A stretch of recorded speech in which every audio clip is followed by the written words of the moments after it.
Okay, great. Welcome to FCTV. I've got Revati Prasad, Executive Director of the Benton Institute here with me.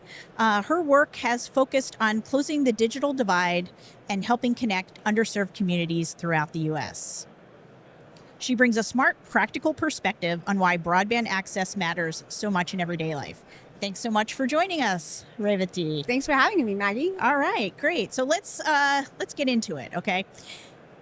The Telecom Act is 30 years old today, which is really hard for me to believe. I feel like I've grown up with this piece of legislation. You wrote an article earlier this year saying that the promise of universal access in that piece of legislation hasn't really been fully realized. Tell us a little bit about, where are we today and why hasn't it been fulfilled? It's a great level setting question. It's a good one to start with.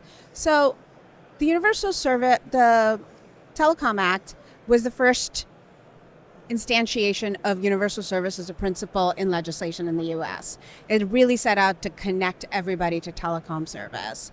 And today, as things stand, according to the FCC, we're at about 3.37 million broadband serviceable locations that do not currently have broadband.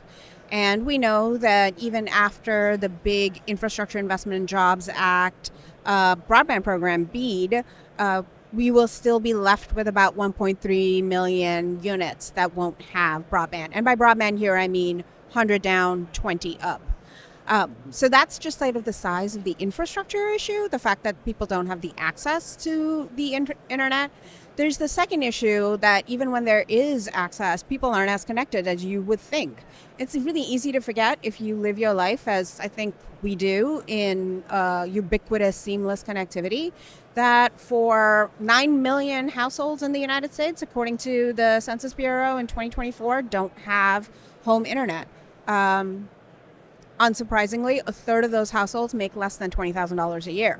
Okay. Now, they may have access to a phone or something like that, but they don't have that full-blown. Why is that important? Why can't we just say it's okay if you just have broadband on your phone? I mean, why not? I use my phone mostly for most of the things I do day to day anyway.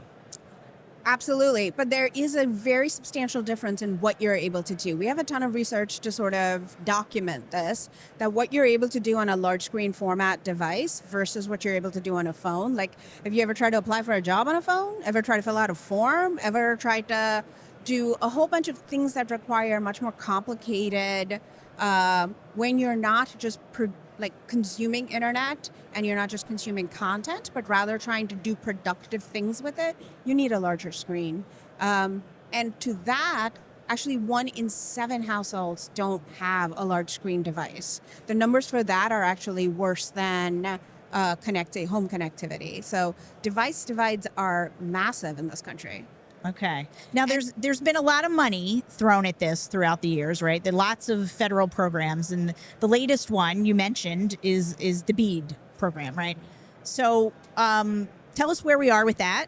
That was $42.5 billion that was going to finally get us the high-speed access that everybody wants and loves and needs. Promises were made, yes. Promises were made. So where are we? Are we there yet? We are not quite there yet.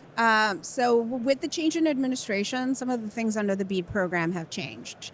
One of them being an emphasis on the lowest cost technology, which on the first blush sounds fine. Yeah, let's save some taxpayer dollars and use the cheapest option there is. But the way that they've thought about that is the cheapest option to deploy, not the cheapest option to maintain over 30 years. It's not the cheapest option for people to subscribe to, but the cheapest option to actually deploy broadband service. So mostly that means that low Earth orbit satellites have gotten a huge chunk of the BEAD awards. The emphasis on lower cost has also meant that we're only spending about half the money. So out of the $42.5 billion, about 21 are unallocated right now. They are supposed to go to the states. The second sort of piece around what has changed is that sort of BEAD came about at a time with the recognition that a lot of what had happened before with federal programs wasn't working.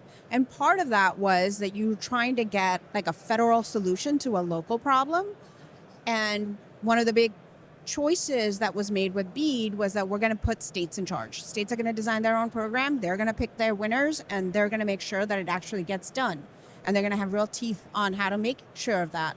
And that has actually been really undermined in a number of ways. For instance, the remainder funds, that $21 billion, states have been told that if they have any onerous AI laws, that they won't get that money. What's an onerous AI law? Nobody knows. But states not being able to regulate all sorts of very potentially harmful uses of AI has nothing to do with BEAD, but now states' powers are being undercut. States also aren't being allowed to have any kind of rate requirements around it, to ask providers to provide a low-cost option service for low-income customers. That's also no longer something that the NTIA, the National Telecom and Information Administration, is allowing states So that's to really interesting to me because, at the same time, at the federal level, I mean, we haven't had a fully seated Federal Communications Commission in a number of years, right? So you would think that states are seeing this as like, hey, the FCC is not really doing a lot here. Like, let me take it upon ourselves to do stuff. So you're saying that the federal government, this administration, is trying to kind of undercut that a bit and rein the state's ability to do different things. Okay. It's a little bit paradoxical because at one point the FCC, which does have a quorum, so they are technically able to do the business of the FCC. The business that they're choosing to do, we tend to have some disagreements with, but they are at one point saying that we do not have the power to regulate broadband, but on the other hand, they're also trying to find avenues to dictate to states how to do it. Okay. And that's a real big problem because states actually are stepping into the breach and doing a number of things, especially around affordability, to address the needs of their communities. Many states have their own broadband grant programs. They had broadband offices established before BEAD, and now they have undertaken legislation to ensure that broadband service is more affordable, especially for low-income consumers. So let's kind of go back to that because, we initially were talking about access, but, even with access, are there still big barriers to affordability? And I think, well, tell me a little bit about that too. I mean, so is affordability like one of the bigger issues that we see today? Okay. Yeah, I mean, think about the fact that a third of the 9 million households make less than $20,000 a year. Affordability, in survey after survey, research after research, you find that's the number one reason people don't subscribe to home internet. If you even account for rural areas, low-income households in rural areas aren't connected while higher income homes are. So the divide always sort of maps onto income and poverty. And there were federal programs that were meant to help alleviate that. Is that, are they working? Are they still in place? Or, yeah. So the pandemic was sort of a very powerful lesson in how essential this infrastructure actually is. And in the wake of that, there was the Affordable Connectivity Program that offered low-income subscribers $30 a month towards their broadband bill. And it had great uptake. 24 million households at its peak. 24 million households were subscribed to it, but it expired in 2024. And Congress, although there was some talk, declined to extend it any further.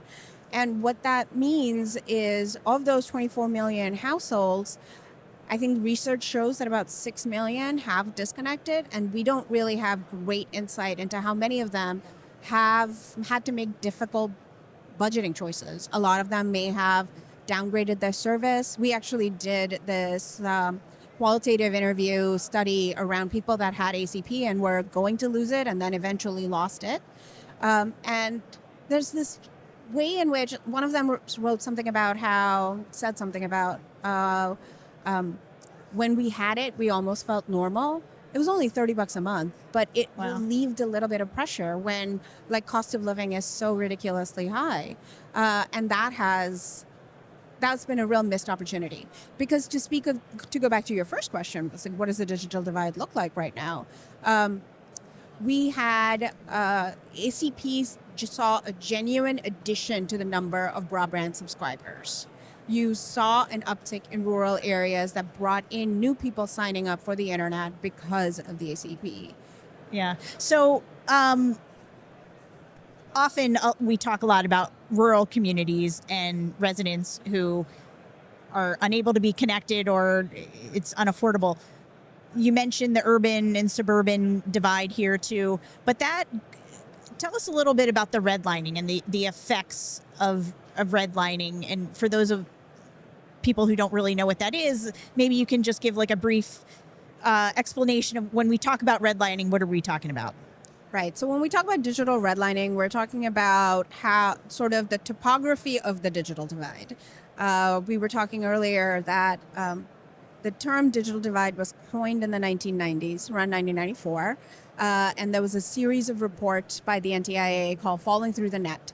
And at that time, they identified the groups of people that were at like sort of at risk of being left behind. And they were rural, low income, Black and brown communities. And today, the people that are at risk of being left behind are rural, tribal, low income, Black and brown communities. And Black and brown communities, because these are communities that have faced historic underinvestment, right? Not just, and the term redlining comes from the housing programs back in the 30s, where certain neighborhoods were deemed as too financially risky. And it was intentional. It was basically to really not allow Black people to move into white communities in cities and in suburbs. And it was an intentional policy of the federal government and then adopted by banks and so forth. And so that still is living with us when we look at the digital divide, right? And the thing is that infrastructure sort of layers upon each other. So if you had a topography of exclusion at one point in time, unless you take some serious, deliberate action to address it, like the simplest course of action would be for it to continue on and on and on, and for additional exclusions to just get layered on top of it. And so when we talk about it in terms of the digital divide, it really means that those are the communities that are still being underinvested in for access. They have worse internet in terms of they don't have the latest technology. They don't have the best deals being offered to them. The Markup did this study a couple of years ago that was in 38 cities where they found that like Blacker, browner, poor communities paid more for worse internet. Like they were getting worse speeds and they tended to have map programs that cost more. Okay. I want to go back to something really quick and ask you about in the BEAD program. There was, initially when that program came out, it was really prioritizing the fiber. Mm-hmm. And now you mentioned that it was like, now it's kind of technology agnostic or technology neutral, as some people would say. Mm-hmm. And so we're getting other kinds of things 900,000 locations are low Earth orbit satellites and counting. Why is that an issue? Why is it a good thing? Is it a bad thing? What are your thoughts on that? At Fiber Connect, that sounds like a loaded question, Maggie. Well, I mean, it really depends on how you want to think about broadband, right? If you are of the mindset that it's a service that just gets provided, beamed down from the sky, sure, you can think of that as a satellite being a perfectly fine option. And no offense and nothing against satellite. When there was a Hurricane Helene and Western North Carolina lost all connectivity, satellite was a fantastic backup. But if you want to think of it as infrastructure upon which other things can be built, other services can be provided, it'll take jobs to actually install the infrastructure and maintain it. If you want to think of it as an infrastructure investment in a community, then you kind of have to think about it as fiber. And you're missing this opportunity because it's not as if resources weren't available. Congress had already allocated the money to make this a largely fiber program.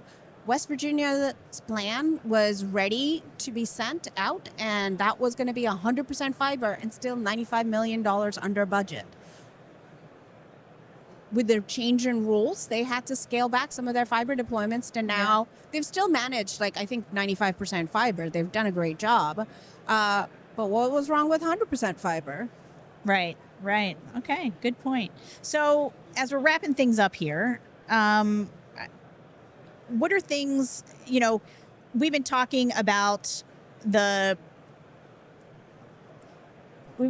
access still being an issue. We've been talking about affordability still being an issue, and I covered this like for my entire career as a technology reporter, right? Mm-hmm. And that's been a long time.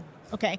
So in 10 years, if everything could go right, if all the money can be deployed, what do you think we'll be talking about in 10 years when we look at this issue? What I hope we're talking about is having a larger conversation about where technology should fit into our lives. I'm hoping that questions around equitable access to technology have been solved, but rather what we're talking about is ensuring that we are all receiving equitable benefit from technology. So if we are racing towards AI and that's going to be adopted, whether we like it or not, in everything, what we should be having questions, and we should actually be having these conversations now. But I'm hoping that the emphasis, I will not be trying to convince people that everybody needs internet access in 10 years. I will be hopefully arguing for ensuring that everyone benefits from internet, AI, quantum, the other infrastructures and technologies of the future. Well, that sounds great. I hope we actually get there. I hope so. Right? Okay. Revati, it has been so great talking to you. Thank you so much. And that's it for right now for FCTV. Thanks for joining us. Thanks for having me.